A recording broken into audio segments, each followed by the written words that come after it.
창세기 4장 5장에는 셋의 족보, 가인의 족보를 기록해 놓고 있습니다.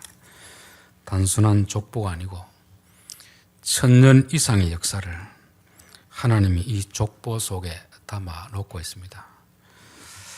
얼른 빨리 넘어가서 6장으로 넘어가고 싶은데 하나님이 계속해서 하시고 싶은 말씀이 많은 것 같아서 오늘 또 한 번 더 5장의 족보를 보겠습니다. 우리가 100년을 살든 1000년을 살든 하나님이 우리를 기억하실 때 무엇을 기억하실까? 우리는 그 사람이 학교를 어디 나왔다, 직업이 무엇이다, 연봉이 얼마다, 어떤 직장을 다녔다, 건물을 몇 채 소유했다, 이런 것을 기록할 것 같지만 하나님에게는 그런 것은 하나도 중요하지 않습니다. 하나님이 기록한 것은 단 이름만, 이름 속에 그 사람의 신앙에 담겨 있고 인생에 담겨 있기 때문에 그런 것입니다. 우리가 어떤 사람에 대해서 이야기할 때도 그 사람 딱 하면 떠오르는 게 있잖아요. 그 사람이 어떤 삶을 살았든지 내게는 그 사람은 딱 한 단어로 기억되는 그런 것입니다. 하나님께도 마찬가지죠. 저라는 사람을 하나님이 기억할 때 무슨 단어로 기억할까? 여러분들은 하나님이 기억할 때 어떤 사람으로 기억될까? 한번 우리가 생각을 해봐야 됩니다. 아브라함이라고 하면 딱 믿음의 조상 이렇게 되잖아요. 우리의 인생 오래 살고 많은 일을 한 것 같지만 하나님 보시기에는 단 한 단어로, 이름으로 그렇게 기억하시는 것입니다. 그래서 우리가 하나님이 기억하지 않는 그런 부분들, 그것을 많이 가지기 위해서 아무리 노력한들 하나님 보시기에는 아무 쓸모도 없는 그런 인생이 되는 것이고, 진짜 하나님이 중요하게 여기는 그거 하나 붙들면 우리 인생은 성공한 것이다, 그렇게 생각되는 것입니다. 4장에나 보면은 가인의 후손들이 성을 쌓고 건물을 짓고 목축업을 하고 무기를 만들고 악기를 만들고 여러 가지 업적을 기록해 놓고 있지만 그들이 언제 태어나고 언제 죽었는지 아무런 기록이 없습니다. 짐승들은 생일을 기념하지 않습니다. 죽은 날을 기억하지 않습니다.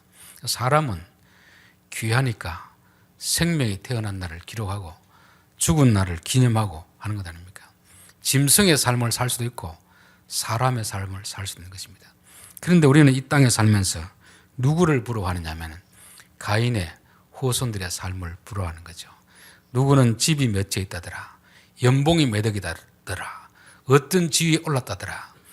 전혀 하나님이 중요하게 여기지 않는 그것을 우리는 부러워하고 있는 것입니다. 그래서 성경에는 너희들아 악인의 형통을 부러워하지 마라. 악인의 형통을 부러워하지 말고, 진짜 우리가 부러워해야 될 것은 5장에 나오는 셋의 족보입니다.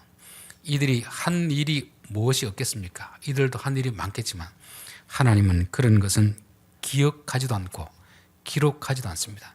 가장 중요한 자녀를 낳고 자녀를 기른 것입니다. 또 이들이 900년씩 살면서 자녀를 한두 명 낳겠습니까? 그 중에 가장 대표적인 그 가문에서 이 사람이다 내세울 만한 그런 한 사람들의 이름만 기록해 놓고 있습니다. 아담이 가인과 아벨을 낳고 가인이 아벨을 죽이고 나니까 아벨은 억울하긴 죽음을 당한 것 같지만 억울한 죽음이 아니고 하나님이 맡기신 사명을 다하고 죽은 것입니다. 아벨의 때가 고기 까진 거죠. 그래서 하나님은 대신 셋이란 아들을 주었습니다. 보상해 주신 하나님. 그리고 셋은 에노스를 낳고 나서 우리 인생이 참 허무하구나, 진짜 우리가 이렇게 연약한가 깨닫고 아들의 이름을 에노스라 불렀더라. 에노스라 부르니까 그때 여호와의 이름을 불렀더라. 사람은 부유할 때는 하나님을 찾지 않습니다. 우리는 이 땅에 살면서 참 부유하고 성공하고 살고 또 믿음으로 살고 싶은데 이 두 가지가 동시에 이루어지기는 참 어렵습니다. 그래서 마태복음 보면은 심령이 가난한 자는 복이 있나니 천국이 저희 것임이라. 부유한 자들에게 화 있을진저.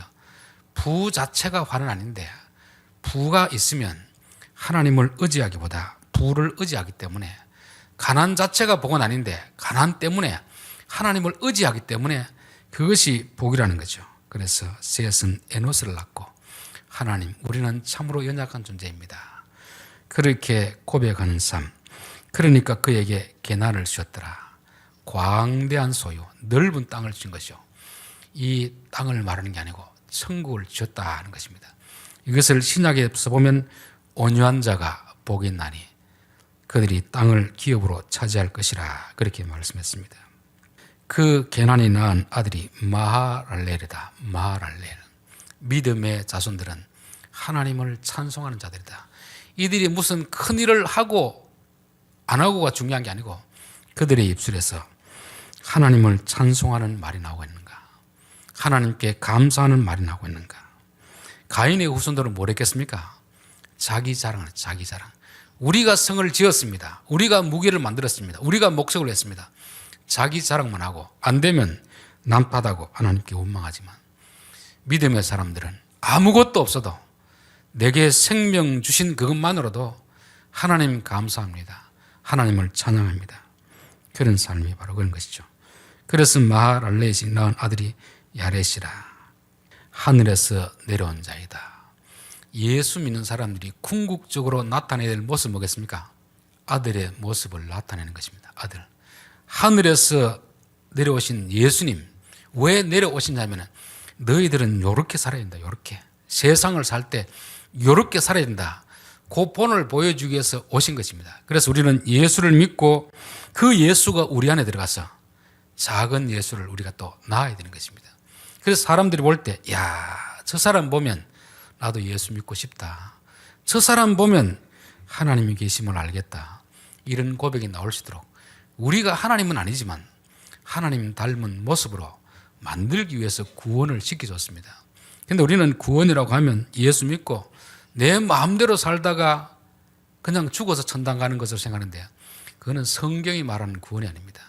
우리가 죄악 가운데 살다가 건져내어서 이제부터 하나님의 아들의 모습으로 만들어가는 과정이 있습니다. 그래서 이제 마지막에 가면 영화로운 단계가 되고 천국에 들어가는 것을 말하는 거죠. 마하랄렐이 에녹을 낳았습니다. 에녹. 에녹이라는 것은 헌신하다, 몰두하다. 4장의 에녹, 5장의 에녹. 이름은 같아도 헌신하고 몰두하는데 완전히 다른 거죠. 4장의 에녹은 아버지가 지은 성을 유지하고 더 넓히는데 자기 인생을 다 바치는 거지만 이 에녹은 하나님과 동행하는데 자기 일생을 바치는 것입니다. 그래서 우리에게 뭐가 진짜 가치 있는 것이가 5장에서 다른 사람들은 이름만 다 기록했는데 에녹만큼은 부연 설명해 놓습니다. 이 믿음의 사람들이 살아간 그 이름 자체가 참 귀하지만 그 중에서도 가장 핵심적인 사람, 가장 자랑하고 싶은 사람이 에녹입니다. 에녹. 그는 하나님과 동행했더라. 하나님과 동행했더라. 여러분, 동행이라는 것은 뜻이 같아야 동행하지 뜻이 다르면 동행할 수 없습니다. 가끔씩 이제 이마트라든지 마트 가면 부인과 남편도 뜻이 다르기 때문에 각각 자기 일 갑니다. 남편이 가고 싶은 매장이 있고 아내가 가고 싶은 매장이 있잖아요. 같이 억지로 자기가 가고 싶으면 끌고 가려고 하면 다툼이 생기는 것입니다. 여러분, 부부지간에도 뜻이 다르면 가면 같은 길을 갈 수 없습니다. 하나님과 우리도 마찬가지죠. 하나님과 뜻이 우리가 다른데 어떻게 하나님과 동행할 수 있겠습니까? 하나님과 동행하기 위해서는 내 뜻을 내려놓고 하나님의 뜻을 따라갈 때 비로소 우리는 하나님과 동행할 수가 있는 것입니다. 그렇다고 하나님이 항상 우리를 푸른 조장, 쉴만한 물가로 인도하는 게 아니잖아요. 때로는 사망의 음침한 길로 인도할 때라도 그때에도 그분을 따라가는 이게 온전한 믿음이고 하나님이 어쩌면 인생들을 볼 때 가장 가치 있게 보는 것이 믿음으로 주님과 동행하는 것이다. 그렇게 말씀하는 것입니다. 그런데 이 에녹은 365세를 살고 죽었더라. 여기 5장에 나오는 사람들이 평균이 900살입니다. 900살 같으면 365년 같으면 거의 한 3분의 1 아닙니까? 이걸 10분의 1로 나누면 우리가 요즘 한 90세 산다고 보면 30세 중반에 천국으로 가든 죽은 거든 어차피 이 땅에는 없는 것이거든요. 우리는 어떻게 생각하겠습니까? 야, 너무 억울하지 않는가? 너무 억울하지 않는가? 그렇게 생각할 수가 있습니다. 그게 왜냐하면 천국이 어떤 것인가 모르기 때문에 그렇습니다. 여러분 진짜 천국이 있는 것을 믿고 천국이 여기보다 낫다는 곳을 믿는 사람은 이곳에 오래 사는 게 복이겠습니까? 천국에 빨리 가는 게 복이겠습니까? 세상 사람이 뭐라고 합니까? 군뱅이가 굴러도 이승이 낫다, 그 말입니다. 오래 살고 짧게 살고가 중요한 것이 아니고 천국 가는 것이 더 중요한 것입니다. 그래서 우리가 아벨을 보면 참 불쌍한 것 같은데 불쌍한 것이 아니고 아벨은 가면서 남아있는 형을 불쌍히 여기는 것입니다. 여러분 군대 제대하는 것이 복이겠습니까? 군대 사고 쳐서 영창 가서 더 오래 있는 게 복이겠습니까? 군대가 가정보다 더 좋으면 군대에 더 머무는 게 좋죠. 근데 대한민국 군대는 아무리 좋아도 집이 가난하더라도 그곳엔 자유가 없기 때문에 자기 집이 좋습니다. 여러분 이 세상에서 아무리 화려하고 부유한 삶을 살더라도 천국에 비유할 수가 있겠습니까? 그래서 에녹을 볼 때 불쌍하다 여긴다는 것은 우리가 천국에 대한 믿음이 부족하기 때문에 그런 것입니다. 진짜 좋은 것을 보고 나면 이곳은 어서 속히 떠나고 싶은 그런 마음이 드는 것이고 오래 있는 사람이 오히려 참 안타깝다, 불쌍하다, 빨리 제대를 해야 될 텐데 그런 마음이 드는 것입니다. 에녹은 여기 나오는 족보 중에서 가장 단명한 것이죠. 단명. 세상에서 가장 단명했지만 결코 그를 불행하다거나 그를 불쌍하다고 여기는 사람은 아무도 없습니다. 에녹이 그 다음 무두셀라를 낳았습니다. 무두셀라가 969세. 제일 오래 살았습니다. 여기 나온 사람 중에서 제일 오래 살았습니다. 아버지하고 아들하고 너무 상반되지 않습니까? 제일 믿음이 좋은 사람인데 제일 짧게 살고 그 아들은 제일 오래 살았습니다. 우리는 이제 장수가 복이다 그렇게 이야기하는데 저는 개인적으로 봤을 때 오래 살아도 건강하게 오래 사는 거 또 자기가 할 일이 있으면 그게 복이다 하고 보지만 그렇지 않는 것은 복이라고는 생각되지 않습니다. 우리가 오래 사느냐 일찍 죽느냐 그거는 아무런 상관이 없습니다. 하나님이 맡긴 일을 하고 오라 할 때 가는 것이 제일 큰 복이다.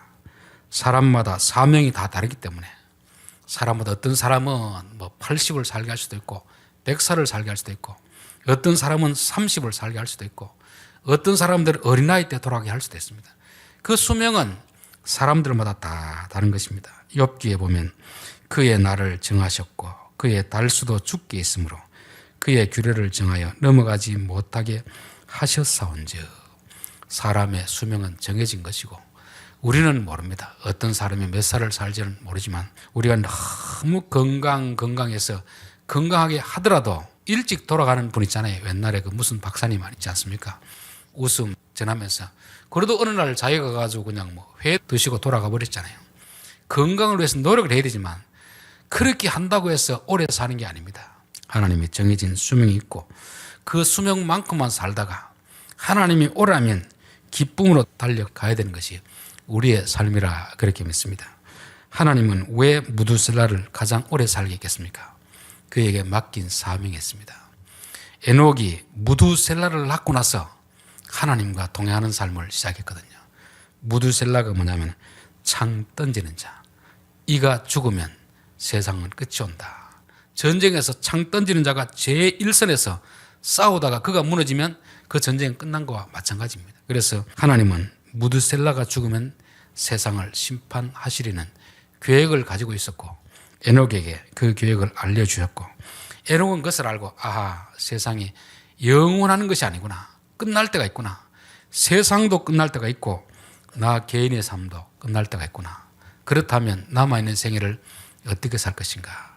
그래서 에녹이 내린 결론은 하나님과 동행하는 것이다. 많은 돈을 버는 것이 중요한 게 아니고 하나님과 동행하는 삶이 제일 낫다는 것을 말씀하시면서 무두셀라를 키웠습니다. 그리고 그는 하나님 부르실 때 미련 없이 하늘로 간 것입니다. 하나님이 무두셀라를 가장 오래 살게 하는 것은 하나님의 자비하심이 있는 것입니다. 왜냐하면 이 아이가 죽으면 세상이 끝날 거니까. 사람들이 타락했을 때 계속해서 기다려주는 거죠. 끝까지 기다려주는 하나님의 인내가 담겨 있다는 것을 말씀하고 있습니다. 베드로전서 3장 9절에 주의 약속은 어떤 이들이 더디다고 생각하는 것 같이 더딘 것이 아니요 오직 주께서는 너희를 대하여 오래 참으사 아무도 멸망하지 아니하고 다 회개하기에 이르기를 원하시느니라. 회개할 때까지 기다리는 것입니다. 저는 우리 어르신들이 참 연약한 가운데서도 살아있는 이유는 뭘까? 하나님 왜 안 데려가실까? 저분들 같으면 충분히 믿음 생활을 잘했는데 왜 안 데려갔을까 생각할 때 그분들에게도 사명이 있기 때문에 데려가지 않는다고 믿습니다. 어떤 사명이겠습니까? 자녀들이 믿음이 없으니까 부모가 그들에게 기도함으로 인하여서 그들이 돌아올 때까지 그 어른들을 살게 하시는 것이 아닌가 그런 생각이 들고, 살아있는 사람들은 내게도 사명이 있겠구나. 내 주위에 자녀들, 친척들 중에서도 내가 죽어버리면 저들은 믿음의 길로 들어설 기회가 없는데 내가 살아있는 동안 저들에게 믿음을 심어주도록 계속해서 저들을 위해서 기도해야 되겠다. 그 사명이 저는 있다고 보는 것입니다. 그래서 무두셀라는 이 아이가 죽을 때 세상 심판이 오는데 이 아이를 조금이라도 오래 살게 해서 사람들에게 회개할 기회를 주는 것이라고 말씀하는 것입니다. 그 다음 그 아들이 라멕입니다. 라멕은 강한 자입니다. 강한 자요, 힘 있는 자요, 부유한 자요, 능력 있는 자입니다. 이 라멕도 4장에 라멕이 있고 5장에 라멕이 있습니다. 성경에는 부자가 천국에 들어가기가 낙타가 바늘기로 들어가는 것보다 어렵다고 했습니다. 그런데 부라는 것은 부 자체라는 건 어렵다거나 불의하거나 그런 건 없습니다. 내게 주어진 부를 어떻게 사용하느냐에 따라서 그게 복이 될 수도 있고 저주가 될 수도 있습니다. 4장의 라멕은 5장의 라멕과는 다릅니다. 둘 다 이름은 힘이 있고 강한 자고 부자이고 능력 있는 자인데 4장의 라멕은 그 부를 가지고 아내를 하나 더 취하는 것이죠. 그리고 자기를 해치는 그 자를 기분 나쁘다고 때려가 죽이는 것입니다. 즉 자기에게 있는 부를 가지고 자기 욕망을 채우는 데 사용하는 것입니다. 그리고 자기에게 대대는 좀 상처를 입은 자들을 죽이는 것입니다. 자기에게 있는 힘과 능력과 부를 가지고 상대방을 죽이고 박대하고 이런 부, 차라리 그에게는 부가 없는 것이, 힘이 없는 것이 복입니다. 그러나 5장의 라멕은 그 부를 가지고 다른 사람을 유익하게 하고 다른 사람을 도와주기 때문에 그런 부가 오히려 그에게는 복이 된다는 것을 말씀하고 있습니다. 여러분 누가복음 16장에 부자와 나사로 비유해보면 그 부자가 뭘 잘못했길래 지옥 갔겠습니까? 저는 한번 생각해 봤습니다. 왜 이 부자가 지옥 갔을까? 분명히 하나님은 그에게 부를 주었을 때는 그 부를 가지고 옆에 있는 나사로도 좀 도와주고 다른 사람도 좀 도와주라고 부를 주었는데 이 사람은 그 부를 가지고 자기 배를 채운 거죠. 그래서 하나님 보시기에 너는 안 되겠다. 계속해서 몇 번이나 아마 경고를 했을 것입니다. 경고를 듣지 않으니까 결국 그가 가야 될 곳 지옥으로 보내는 것입니다. 부가 자체가 나쁜 것이 아니고 하나님이 맡긴 것을 가지고 자기만을 위해 쓰기 때문에 그는 하나님을 안 믿는 것이고 자기가 주인이라고 생각하는 거죠. 하나님이 몇 번이나 경고했음에도 불구하고 그 경고를 받아들이지 않고 회개하지 않기 때문에 그는 그가 가야 할 길을 갔던 것입니다. 누가복음 12장에 보면 어리석은 부자가 있지 않습니까? 그가 농사를 지어서 풍년에 들었습니다. 그가 불의한 방법으로 돈을 번 게 아닙니다. 정당하게 번 거죠. 풍년에 들었다는 것은 누가 복을 줬다는 겁니까? 하나님이 복을 주신 것이죠. 주인이신 하나님이 종에게 복을 줄 때는 주인의 뜻을 따라 사용하라고 줬는데 그 부자는 어리석게도 그게 마치 자기 힘으로 된 것처럼 자기만을 위해 쓰기 위해서 창고를 짓고 이러니까 주인이 보기에는 이 어리석은 부자야, 오늘 밤 너의 생명을 거둬가면 네가 저장해둔 소유가 누구 것이 되겠느냐. 그래서 이것을 불의한 재물이 하는구나. 재물이 불의하고 어려운 것이 있겠습니까? 사람이 그 재물을 어떻게 관리하느냐에 따라서 재물이 불의한 재물이 될 수도 있고 어려운 재물이 될 수가 있는 것입니다.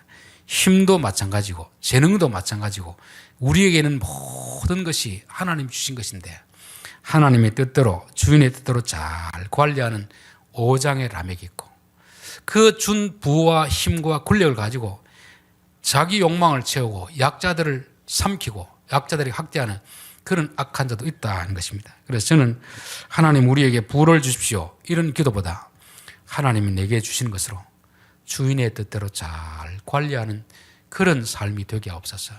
내게 주신 힘, 재능, 재물, 능력, 이게 다 내 것이 아니고 하나님이 맡긴 것이니까 하나님의 뜻대로 다른 사람을 도와주고 다른 사람을 세워주고 그런 일에 이걸 사용함으로 인하여서 믿음의 인정을 받고 천국 가는 삶이 되게 하옵소서.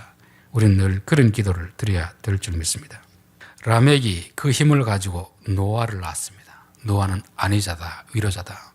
하나님, 내게 있는 모든 힘을 가지고 자식 키우는데 최선을 다하겠습니다. 자식을 믿음으로 키우는데 최선을 다하겠습니다.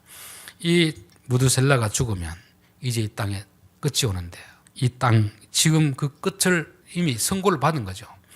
이 마지막이 올 때 그 절망한 사람들에게 이 아들이 위로자가 되게 하옵소서.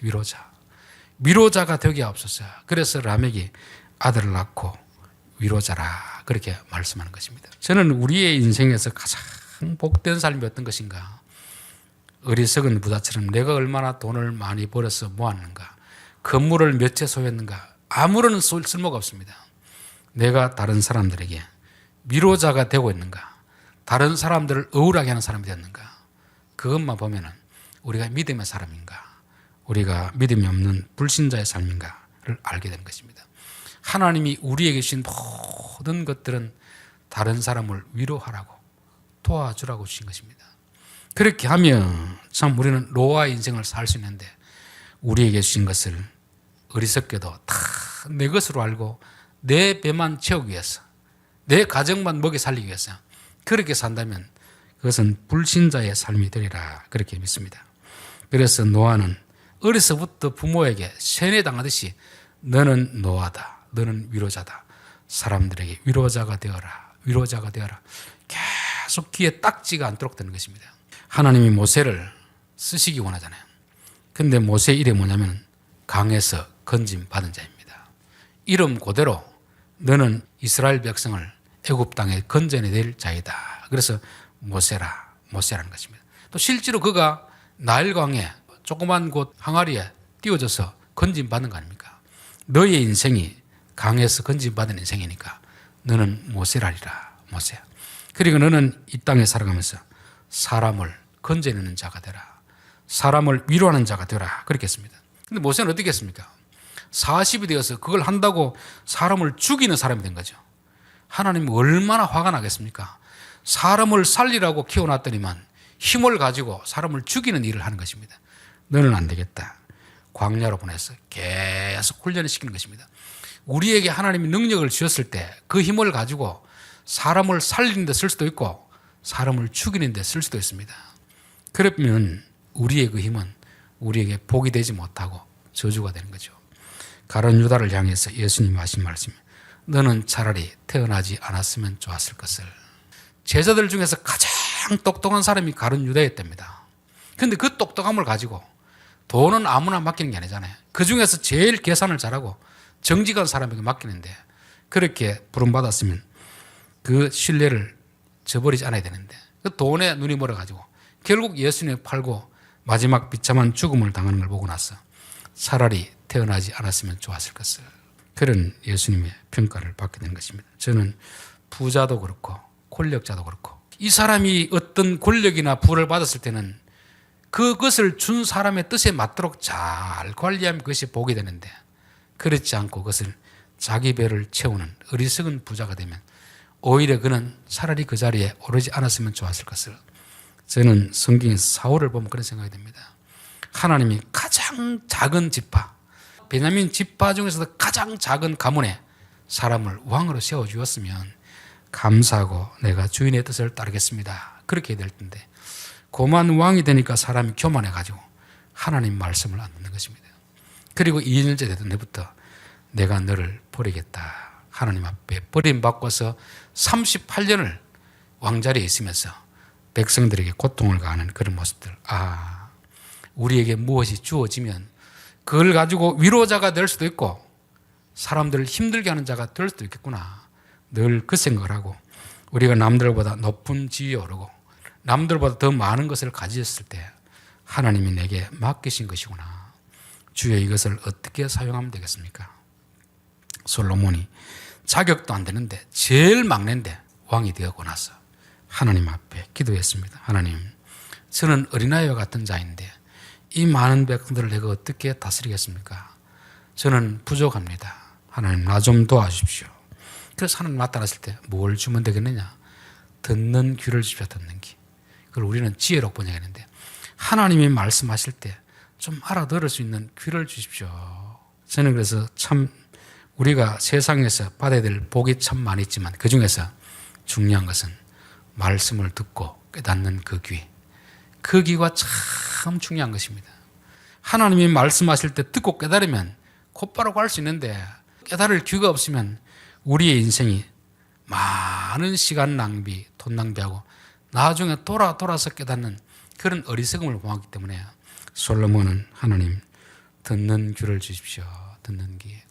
우리는 하나님 앞에 늘 이 기도를 해야 됩니다.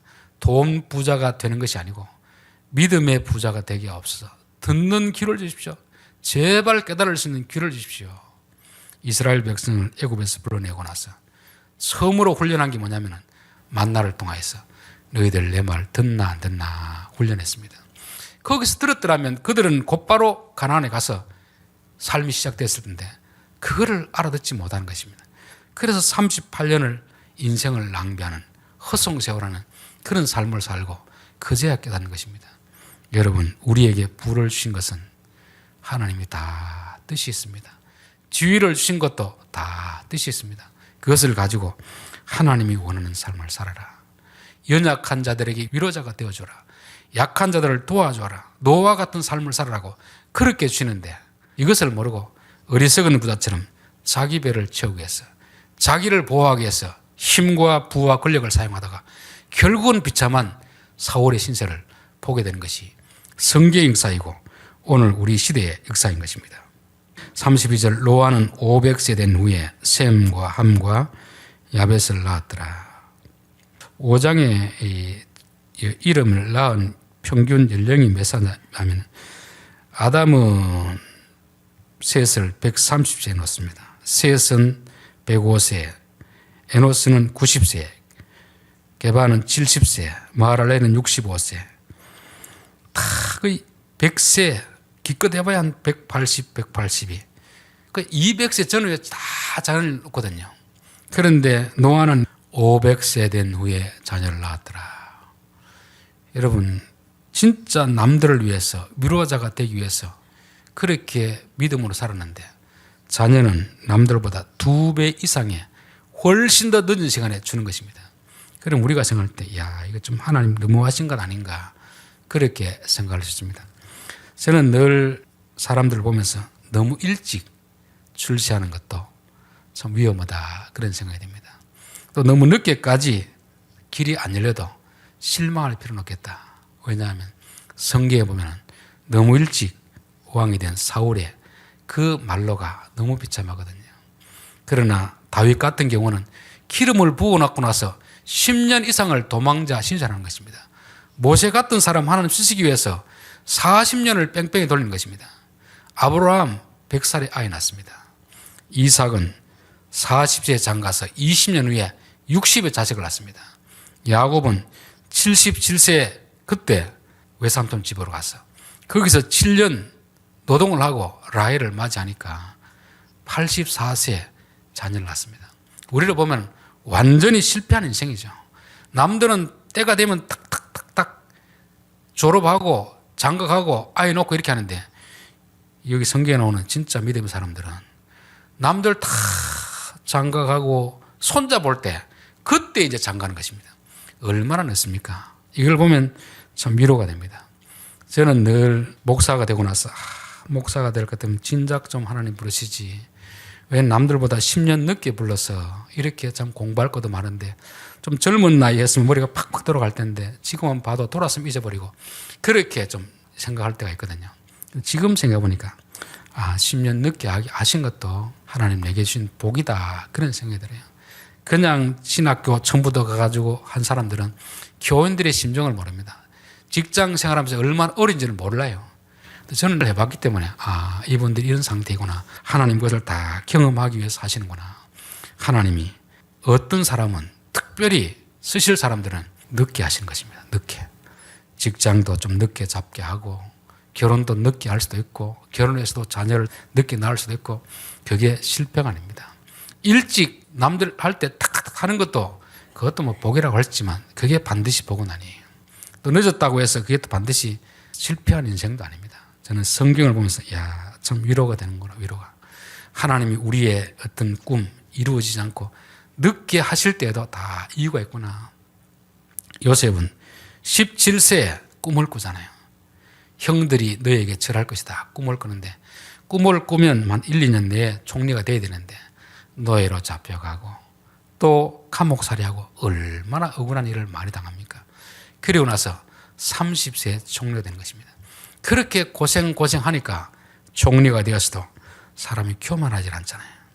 교만하지 않으니까 그 권력을 가지고 자기 원수 보복하지 않습니다. 자기 형들 보복하지 않습니다. 그 대신 그 권력을 가지고 정말 백성들을 구하는 그런 일에 쓰는 거 아닙니까? 그래서 특별히 우리 성도들 가운데서도 일이 잘 안 풀린다. 내 뜻대로 안 된다. 왜 남들은 다 몇 년 하면 집 사고 뭘 하는데 왜 우리 집은 10년, 20년에도 집도 한 건 못 사는가? 왜 다른 집 자녀들은 다 미리 장가 시집 다 보내는데 왜 우리 집 자녀들을 넣는가? 걱정할 필요가 없습니다. 하나님이 사람마다 다 때가 있거든요. 늦게 주실 때는 늦게 주신 이유가 있습니다. 일찍 주실 때는 일찍 이유가 있는 것이고 일찍 됐다고 교만하지 말고 더 겸손해야 되는 것입니다. 그래서 하나님은 창세기 5장을 통해서 참 우리에게 하신 말씀이 많구나. 세상을 부러워하지 말고 일찍 돌아갔다고 슬퍼하지도 말고 오래 산다고 해서 자랑하지도 말고 우리가 하나님이 살게 하면 사는 것이고 하나님이 이제 마치라 하면 마치는 것이고 그런 삶을 살아야 될 줄 믿습니다. 로마서 14장 7절에 보면 우리 중에 누구든지 자기를 위하여 사는 자가 없고 자기를 위하여 죽는 자가 없도다. 우리가 살아도 주를 위하여 살고 죽어도 주를 위하여 죽나니 그러므로 사나 죽으나 우리가 주의 것이로다. 주님이 좀 더 살게 하시면 더 사는 것이고 이제는 와라 하면 예 알겠습니다 가는 것이고 살아서도 충성하고 죽어서도 충성할 수 있는 땅의 것을 더 많이 모으느라 우리의 인생을 낭비하는 것이 아니라 말씀을 통하여서 하나님의 말씀을 깨닫고 하나님이 이것을 하라는구나. 내게 맡긴 사명이 이것이구나. 그것을 깨닫고 살아가는 것이 가장 복된 삶이라는 것을 우리가 5장을 통해서 살펴보았습니다. 기도하겠습니다.